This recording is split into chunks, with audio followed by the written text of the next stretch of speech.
Hai pemirsa Laknat yang sudah dewasa tapi masih menjadi beban orang tua. Sudah sarapankah kalian? Dimasakin mama? Sama dong, aku juga. Silakan habiskan makanannya dulu baru balik lagi. Karena kali ini kita bakal bahas film yang sangat indah dan romantis, yang pasti selalu ditunggu-tunggu sequelnya. Yap, Saw Sequel 9 yang diberi judul Spiral. Baru rilis bulan Mei kemarin. Tapi setelah menonton keseluruhan, aku merasa kecewa karena ada yang kurang dari film ini, yaitu si John Kramer yang tak ditampilkan dalam cerita, alias hanya ditampilkan foto saja. Padahal beliau adalah tokoh penting dalam film series Saw ini. Sang sutradara memang sudah mengkonfirmasi bahwa John Kramer tidak akan ditampilkan karena bisa dibilang cerita ini kejadian bertahun-tahun setelah kematian John. Kecuali misal nanti akan dibuat sequelnya lagi tentang kehidupan pribadi John Kramer di masa lalu dan asal-usul si boneka Jigsaw. Aku pribadi lebih tertarik ke cerita setelah kejadian film di Saw 7. Kira-kira bagaimana ya nasib Hoffman dan siapa sosok bertopeng Biba yang membantu Dr. Lawrence Gordon menyerang dan menaklukkan Hoffman? Videonya bisa kalian lihat dengan mengklik link yang muncul di pojok kanan atas ini. Oke, kita lanjut ke alur cerita Spiral, karena aku tahu kalian tidak suka menunggu.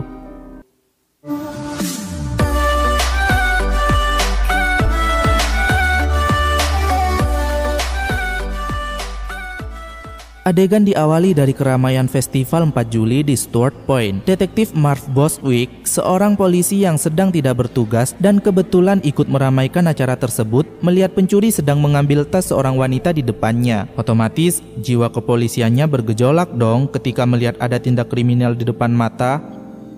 Dengan susah payah, dia mengejar pencuri itu seorang diri sampai ke lorong sepi. Dia menemukan boneka manakin yang menggambarkan dirinya sebelum akhirnya diculik oleh seseorang yang bertopeng Biba.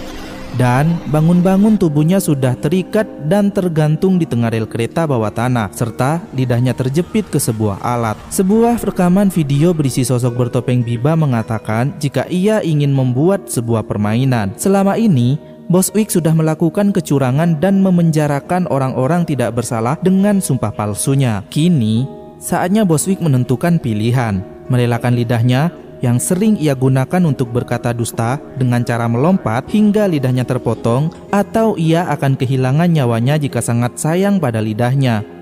Tak berapa lama kemudian, suara kereta api mulai terdengar dan semakin mendekat. Tentu saja, Bostwick panik, ketakutan, dan kebingungan. Ia sudah mencoba membuka alat pengunci lidah itu, namun tidak berhasil. Dan di detik-detik terakhir, ia mencoba melompat namun terlambat karena keburu telat. Tubuhnya pun hancur berserakan di seruduk kereta api, dan yang tersisa hanya lidahnya saja. Lalu film pun baru saja dimulai. Malam hari, di sebuah hotel terjadi perampokan oleh 4 orang bertopeng, dan saat dikepung polisi, ternyata salah satu dari mereka adalah bagian dari tim kepolisian yang menyamar untuk merampok dan menangkap bandar narkoboy. Pria itu bernama Detektif Zeke Banks, anak dari petinggi kepala kepolisian yang bernama Marcus Banks. Berbeda dari ayahnya yang berjasa, tapi berjasa bagi sesama polisi saja ya, yang kini sudah pensiun. Anaknya ini songong, belagu, keras kepala, dan tidak mempercayai siapapun di kantor polisi, hingga melakukan tugasnya sendiri, semutnya, sesuka hati, semena-mena tanpa ada koordinasi dengan tim, yang membuat semua orang di kepolisian muak dengan tingkahnya. Ya, namun mau bagaimana, dia adalah anak dari petinggi yang berjasa dan dihormati oleh semua polisi. Angie Garza, yang merupakan seorang kapten di kepolisian, meminta detektif baru yang bernama William Sheng untuk menjadi partnernya Zeke Banks. William dipilih karena merupakan murid terbaik di akademi kepolisian, dan tugas pertama mereka berdua menyelidiki kasus kematian seseorang di rel kereta. Di sepanjang perjalanan, mereka membicarakan hubungan keluarga, rumah tangga, dan pekerjaan mereka sebagai polisi, yang sepertinya tidak perlu aku ceritakan karena gak begitu penting. Tapi pada intinya hubungan rumah tangga Zeke itu berujung pada perceraian, sementara William mengaku baru saja memiliki putra yang diberi nama Charlie, dan dia bercita-cita ingin menjadi polisi karena ayahnya Zeke. Setibanya di TKP, mereka yang melihat jasad detektif Bostwick hancur mengira jika orang itu adalah gelandangan yang akan sulit dideteksi karena tubuhnya hancur parah. Jadi merasa mual.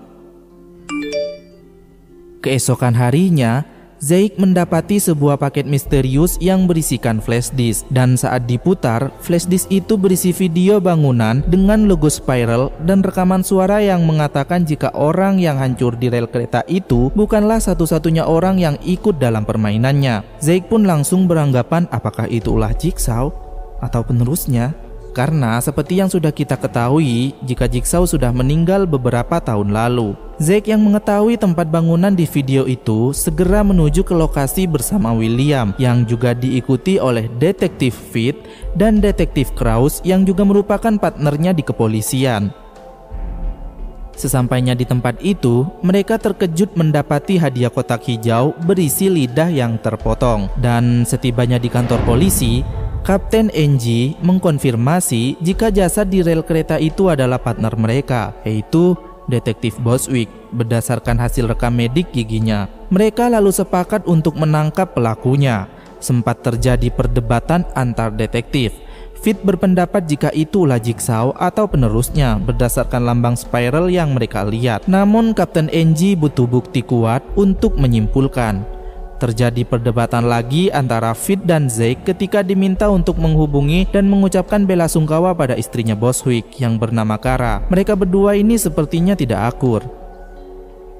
NG meminta Detektif O'Brien untuk menjadi pemimpin dalam kasus ini. Namun Zeke protes karena ia sendiri yang ingin menyelesaikan kasus tersebut. Sebab Bostwick bukan hanya temannya, tapi sudah ia anggap saudara dan keluarga. Zeke pun pergi dengan emosi. Kemudian Kapten NG mengejar dan membawanya untuk berbicara empat mata. NG berkata jika Zeke tidak bisa sendiri, mereka semua harus bekerja sama. Zeke setuju asal ia yang memimpin kasusnya. NG pun mengumumkan jika ada perubahan rencana, yakni mengangkat Zeke sebagai pemimpin kasus itu. Ketika Zeke berpidato, semua orang terlihat menghiraukannya dan sibuk sendiri, hingga NG pun menegur dan meminta mereka semua untuk serius.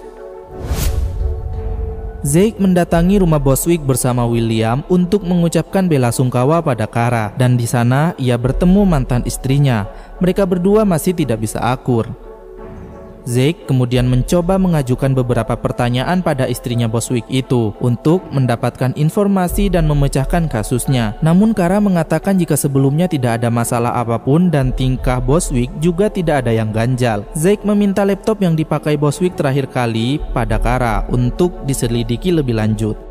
Saat pulang ke apartemennya, Zeke dikejutkan dengan Marcus, ayahnya yang tiba-tiba ada di sana. Dari sini kita tahu jika hubungan Zeke dan ayahnya juga tidak harmonis. Mereka sempat berdebat dan setelah ayahnya pulang, sejenak Zeke merenungi sekelibat kejadian masa lalu tentang penembakan seseorang yang dilakukan oleh partnernya di kepolisian yang bernama Pete Donlevy.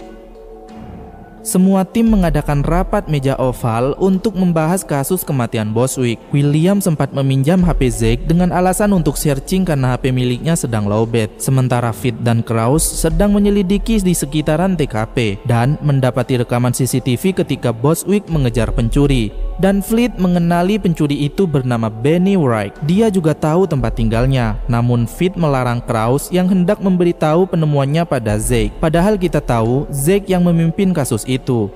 Setelah Fit meminta Krause pergi, ia berencana akan menangani kasus itu sendirian. Sementara di kantor, karena sudah terlalu larut malam, Zeke menyudahi rapatnya dan meminta semuanya untuk pulang dan istirahat, khususnya Williams yang sudah memiliki anak.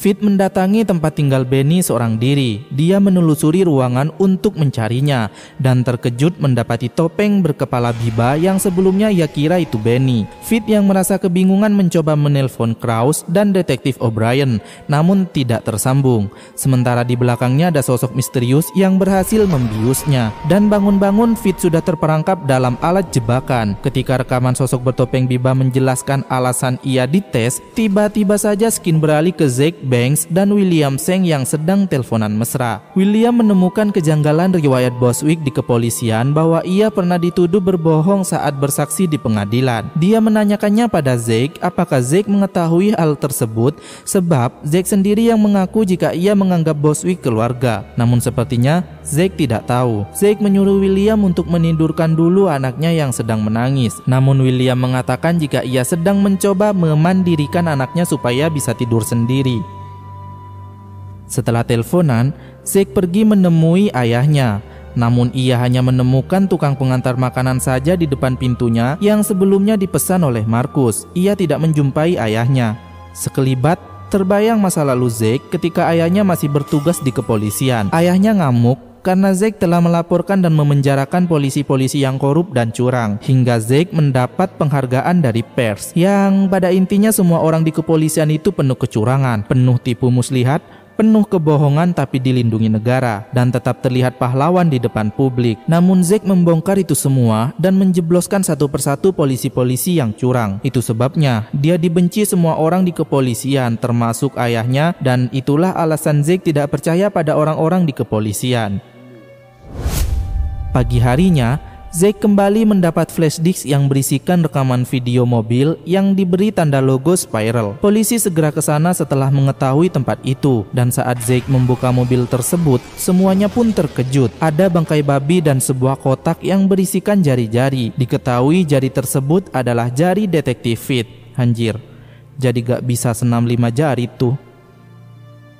Zeke lalu mengingat kejadian di masa lalunya saat dia berada dalam masalah dan mencoba menghubungi polisi. Namun, detektif Fit mengabaikannya dan membiarkan Zeke hampir kehilangan nyawanya karena luka tembak. Padahal detektif Fit sendiri berada dalam jarak terdekat dengan Zeke saat itu. Hal inilah yang membuat hubungan Zeke dan Fit tidak akur. Setelah menemukan tempat permainan Fit dari informasi yang diberikan Kraus, rekaman video sosok bertopeng Biba yang ditemukan di samping mayat Fit memberitahu jika Fit pernah menghabisi orang yang menghina dirinya dengan menembaknya di kepala. Karena hal itulah dia diuji, dan kejadian saat permainan Fit pun ditampilkan. Dalam 90 detik, air di bak di mana dia diikat akan naik dan sampai pada tembaga yang memiliki arus listrik, sehingga akan menimbulkan gelombang sengatan yang luar biasa yang dapat membuat nyawa Fit dinonaktifkan jika tidak melakukan tindakan. Apabila Fit ingin selamat, dia diminta menggigit mesin di mulutnya untuk menghidupkan mesin lain yang terhubung ke jari-jari tangannya dan akan menariknya hingga putus, barulah mesin air itu akan berhenti. Namun ia gagal karena kehabisan waktu. Kraus, yang merupakan partnernya Fit, sangat syok melihat tubuh Fit yang terbaring kaku di bak mandi. Lalu buka suara tentang seseorang yang ditembak Fit. Dia bernama Jimmy Lincoln. Dan Kraus juga memberitahu jika ia tahu tempat Benny ini dari Fit juga, yang sebelumnya mengetahui seseorang pencuri yang dikejar Boswick di CCTV setempat. Namun, ia tidak memberitahu Zeke karena Fit yang meminta. Mendapat informasi tentang Benny, Zeke dan William Cheng pun segera memantau tempat biasanya Benny bertransaksi. Zeke menjalankan rencananya dan berpura-pura menjadi pembeli narkoboy. Dan ketika keadaan mulai lengah, ia melancarkan aksinya hingga berhasil meringkus dan menginterogasi si bandar narkoboy itu tentang Benny. Awalnya sempat tutup mulut, namun dengan kecerdikannya, akhirnya bandar itu buka suara jika Benny adalah pecandu berat dan kini sudah meninggal. William bertanya, apakah Zeke memiliki musuh selain dari kepolisian? Karena kasus tersebut terasa janggal sebab para korbannya merupakan tim dari kepolisian dan sepertinya sedang mengincar Zeke.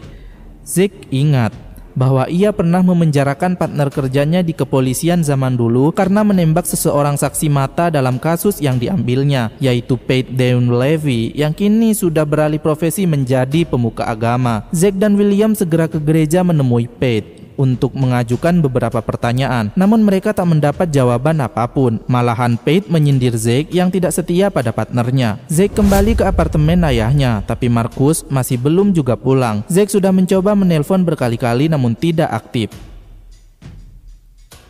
Keesokannya, seorang pria menyusup ke dalam kantor polisi sambil membawa sebuah kotak hijau. Para polisi berhasil mengamankannya dan semua polisi diminta keluar karena takut kotak itu berisi nasi.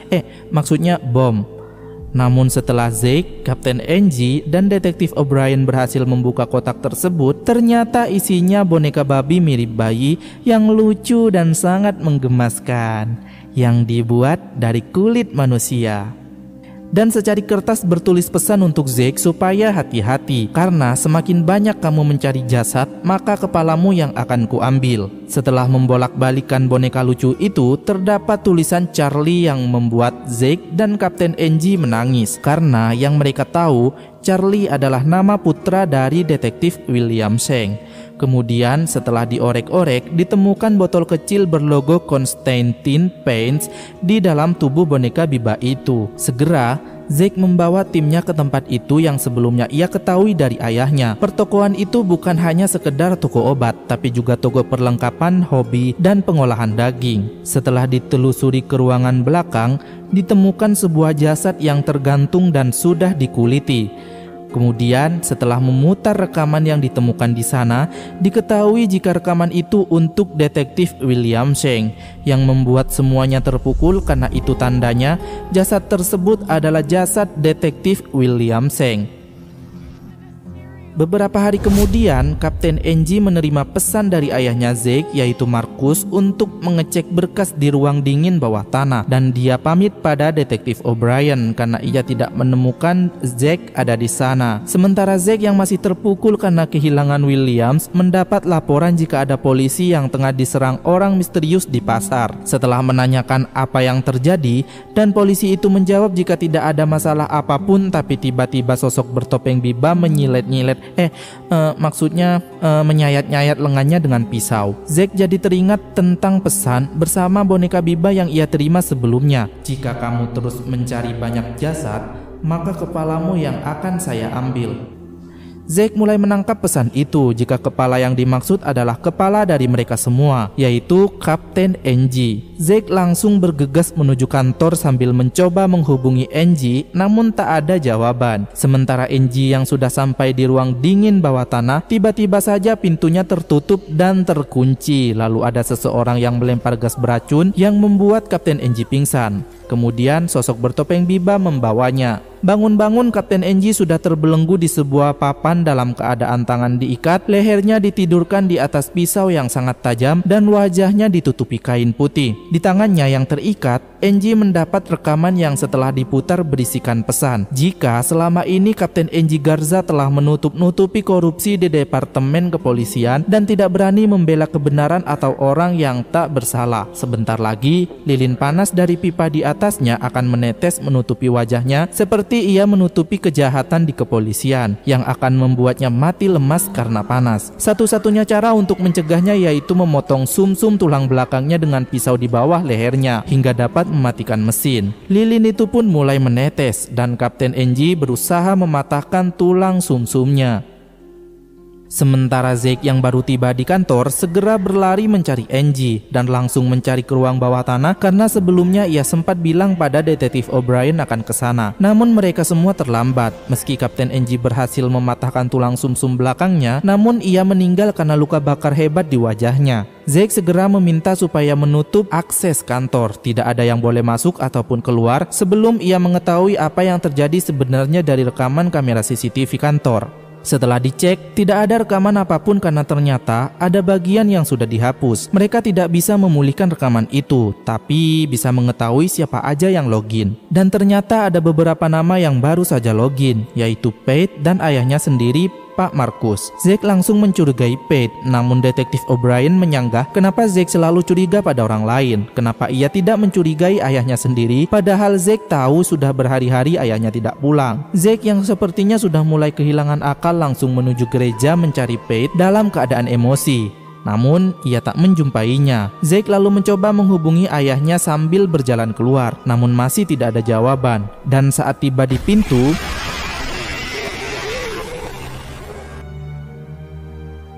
kemudian kita beralih ke skin sebelum semuanya terjadi, yaitu ketika Marcus berjalan di lorong gelap dan menelusuri ruangan yang terdapat banyak sekali kepala Biba sebelum akhirnya diculik. Zack terbangun dalam keadaan diborgol dan di sampingnya sudah ada seorang laki-laki yang digantung dan kepalanya ditutup. Apakah itu ayahnya? Makanya, tonton sampai selesai. Zack mendapati gergaji daging yang ia gunakan untuk memotong rantainya, namun tak berhasil. Ketika Zack akan memotong lengannya, ia menemukan jepit rambut besi dan berhasil membuka borgolnya. Aduh, kenapa gak jadi motong lengan sih? Kan gak seru. Zeke segera menghampiri pria yang digantung, yang ternyata itu adalah Pate. Zeke masih curiga pada Pate jika dialah dalang dibalik semua ini. Namun Pate tidak tahu apa-apa dan meminta supaya Zeke membantu melepas ikatannya. Sebuah rekaman di sana mengatakan jika Zeke cuma punya dua pilihan. Di depannya adalah mesin penghancur beling yang sudah dimodifikasi untuk melemparkan pecahan ke arahnya dengan kecepatan tinggi. Apakah Zeke mau menyelamatkan Pate atau hanya menontonnya saja? Zeke sudah mencoba menyelamatkan dan mencari kuncinya di tempat sampah, namun sudah terlambat. Pate sudah meninggal karena kehabisan darah dan tubuhnya hancur. Lalu pintu berikutnya terbuka dan ternyata di sana ada William Shank. Otomatis Zeke kebingungan karena sebelumnya ia mengira William sudah meninggal menjadi korban. William rupanya memalsukan kematiannya menggunakan jasad Benny yang dikuliti dan juga membuat tato di lengannya bertuliskan Charlie sama persis seperti kepunyaannya. William mengungkapkan jika ia sebenarnya adalah Emerson, putranya Charlie yang dibunuh oleh Pate karena bersedia bersaksi melawan polisi. Di mana waktu itu Zeke sempat melihat dan meminta Emerson yang masih berusia 10 tahun supaya diam dan tak menceritakan apapun di pengadilan. Selama ini, Emerson memalsukan identitas dan ikut akademi kepolisian lalu bekerja keras untuk menjadi siswa terbaik karena ingin masuk ke dalam kantor dan menjadi partnernya Zeke. Sebab ia sangat muak dengan orang-orang kepolisian yang melakukan kecurangan dan kebohongan. Tapi, ia salut sama Zeke karena telah berani melaporkan partnernya yang sudah melenyapkan ayahnya. William membuat permainan itu karena terinspirasi dari John Kramer untuk membuat jera pelaku kejahatan dan mereka sendiri yang akan menentukan hidup atau mati. William berharap permainan itu bisa diterapkan pada semua lembaga, dimulai dari kepolisian. William ingin mengetes kesetiaan Zeke lewat ayahnya, Marcus, di mana ayahnya ini waktu menjadi ketua selalu melindungi polisi kotor. Apakah ia masih berani membela kebenaran jika orang terdekatnya lah yang telah melakukan kecurangan? William juga menceritakan bagaimana ia menjebak para korbannya ketika ia meminjam ponselnya Zeke di saat rapat. Rupanya, dia gunakan untuk menghubungi ayahnya dan mengajak ketemuan lalu menculiknya. Kemudian, dia menggunakan ponsel Marcus, ayahnya Zeke, untuk mengelabui Kapten Angie. Dia juga ternyata tidak mempunyai anak. Suara tangisan bayi yang Zeke dengar sebelumnya merupakan rekaman suara. Zeke pun merasa marah dan meminta supaya William melepaskan ayahnya yang sudah digantung dan darahnya disedot ke tabung-tabung yang ada di bawah. Diam-diam, William memasang jebakan baru, dan ketika permainan itu dimulai, William menghubungi 911, lalu menembakkan peluru pistolnya dan mengadu jika ia warga sipil yang mau dibunuh polisi, dan meminta supaya segera mengirim bantuan. William kemudian memberikan Zeke pistol tadi yang tersisa satu peluru, kemudian memberikan dua pilihan, menembak William atau menembak alat permainan ayahnya supaya berhenti menyedot darah dan akan selamat. Ayahnya meminta Zeke untuk menembak William, namun William mengatakan jika Zeke menembak dirinya, ia tidak akan sempat menyelamatkan ayahnya meski di luar bantuan sudah datang, karena dalam 3 menit darah ayahnya bakal habis. Sontak, Zeke menembak alatnya dan langsung menghajar William. William memancing dan membawa Zeke ke sebuah ruangan. Ketika tim SWAT itu berhasil membuka pintu, otomatis menghidupkan mesin lain yang sudah William setting mirip wayang-wayangan gitu. Mesin itu menarik ayahnya Zeke lagi sambil diberikan pistol yang siap menembak siapapun yang ada di depannya. Karena merasa terancam, sontak tim SWAT menyalakan laser untuk menembaknya. Zeke pun berlari dan berteriak untuk menghentikan, namun terlambat. Zeke menangis histeris sementara William yang sebelumnya ada di ruangan yang sudah disetting mirip lift melarikan diri dengan senyuman sinis. Dan tamat.